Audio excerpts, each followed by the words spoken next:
Good morning, my dear students. We are going to start our new chapter, Fiber to Fabric. As you can see, this is the third chapter of your science book. Now tell me, what is the meaning of fiber? You know, right, dhaga. And what is the meaning of fabric? Very good, कपड़ा. तो यहाँ हम क्या सीखने वाले हैं? Fibre to fabric. धागे से कपड़ा कैसे बनाया जाता है. धागे को कपड़े में कन्वर्ट करने के लिए हमें बहुत सारे स्टेप्स से होकर गुजरना पड़ता है. तो ये स्टेप्स कौन सी हैं, ये प्रोसेस कौन सी हैं, इनके नाम क्या हैं और इस काम में जो लोग इन्वॉल्व हैं उन लोगों को हम क्या कहते हैं, उनके सामने कौन कौन से चैलेंजेस आते हैं, एग्रीकल्चर हमें किस तरह से हेल्प करता है इस काम को करने में, ये सारी बातें इस चैप्टर में हम पढ़ेंगे. ओके, तो I am going to read this paragraph. Paheli, it is the name of a girl, and Boojho, it is the name of a boy. Both are talking to each other. Paheli and Bujho won the first prize in a science quiz competition held at their school. पहेली और बूझो fictional हैं, काल्पनिक हैं. उनके school में एक quiz competition हुआ, साइंस क्विज कंपटीशन, और उसमें वो फर्स्ट आए. दे वर वेरी एक्साइटेड, वो बहुत ज्यादा एक्साइटेड थे. फर्स्ट आने के बाद who will not be excited, and decided to use the prize money to buy clothes for their parents. ये बहुत अच्छा काम किया उन्होंने.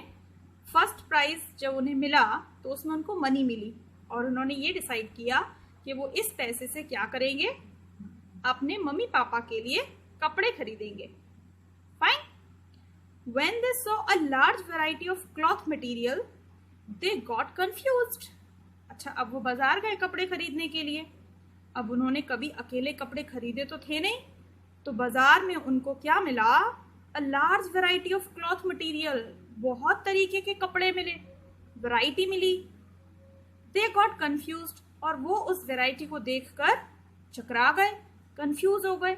उनको समझ ही नहीं आया कि उनको क्या लेना चाहिए. The shopkeeper explained that some clothes or fabrics were cotton and some were synthetic.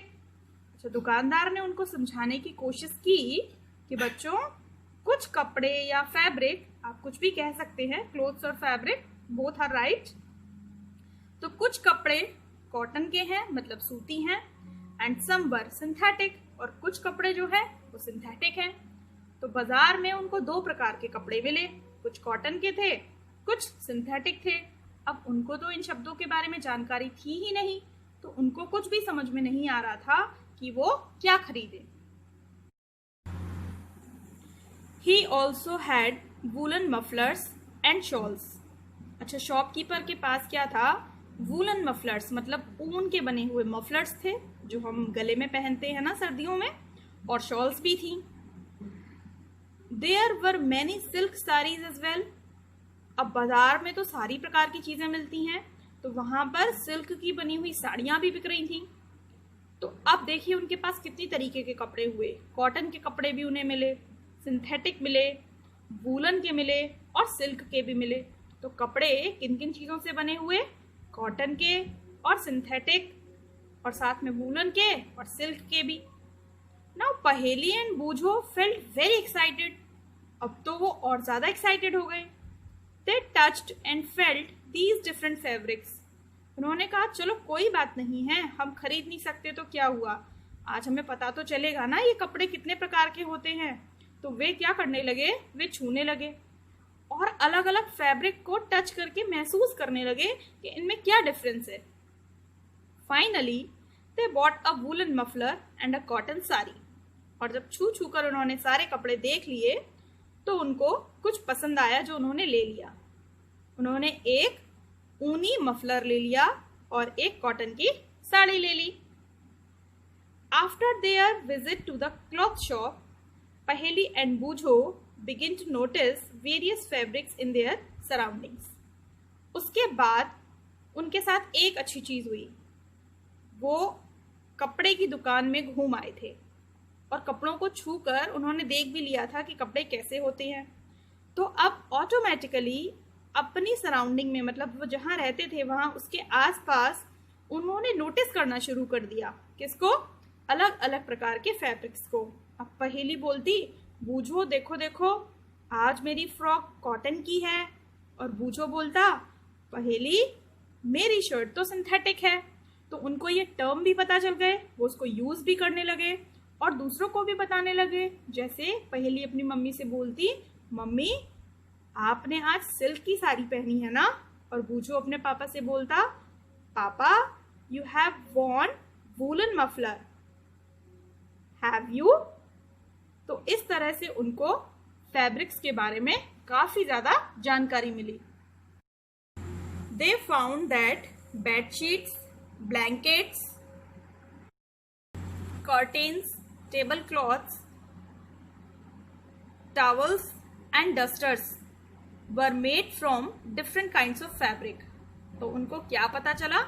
उनको ये पता चला कि जो ब्लैंकेट्स होते हैं, मतलब कंबल होते हैं, जो कर्टेन्स होते हैं, पर्दे, टेबल क्लॉथ्स, टेबल पर बिछाए जाने वाला कपड़ा, हमारी टॉवल मतलब तौलिया, और हमारे डस्टर मतलब जिनसे हम डस्टिंग करते हैं। ये क्लासरूम वाला डस्टर नहीं है क्योंकि वो तो कोई फैब्रिक नहीं होता ना। वर made from different kinds of fabric.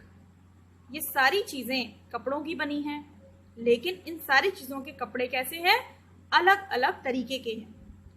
Even their school bags and the gunny bags were made from some kind of fabric. अब they also notice that their school bags and gunny bags. School ले जाने वाले bags जो होते हैं, और Ghani bags मतलब जो बोरियां होती हैं ना जिनमें गेहूं आता है, सीमेंट आता है, वो भी अलग अलग टाइप के फैब्रिक्स की बनी हैं। They try to identify these fabrics as cotton, wool, silk और synthetic। तो उन्होंने कोशिश की कि इन फैब्रिक्स को वो पहचाने और नाम से पहचाने। ठीक है, किसी को उन्होंने पहचाना कि ये कॉटन का बना हुआ है, कुछ वूल के थे मतलब ऊन के थे, कुछ सिल्क के थे, कुछ जूट के थे जैसे गनी बैग होता है, और कुछ सिंथेटिक भी थे। Can you also identify some fabrics? अब ये तो बात रही पहेली और बूझो की। अब अगर पहेली और बूझो थोड़ी देर के लिए अगर हम बन जाए तो can we identify some fabrics?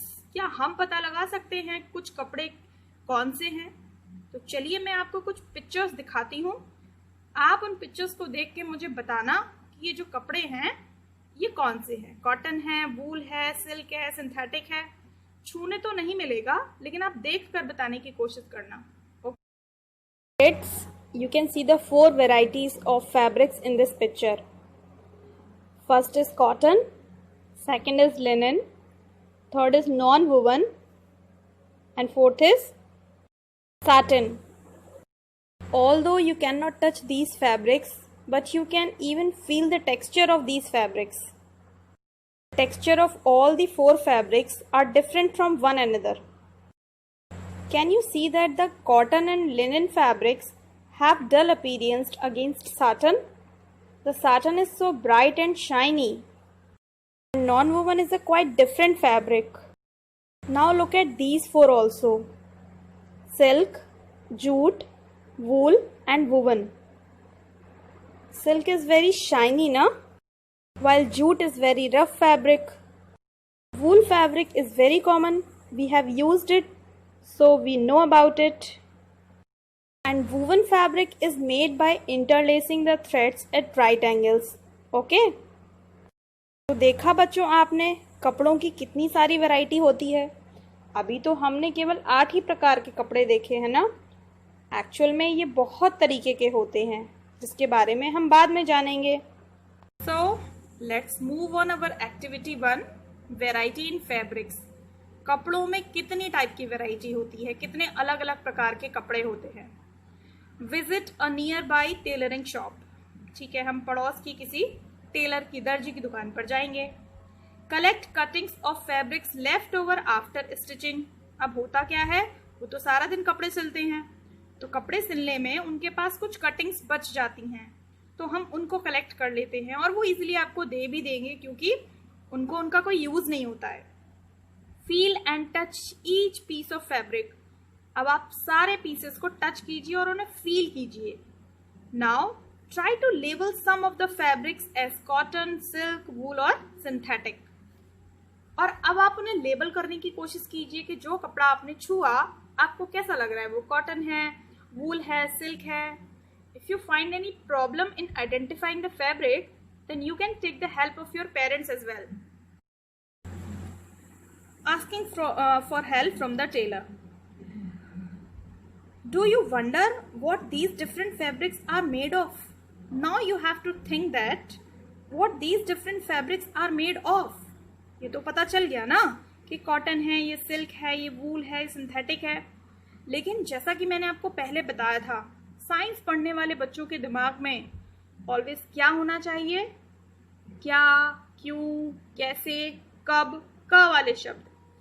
तो जैसे ही आपको पता चला कि फैब्रिक कौन सा है, इमीडिएटली आपके दिमाग में स्टक होना चाहिए कि फैब्रिक कहाँ से आया, कैसे बना, किसने बनाया।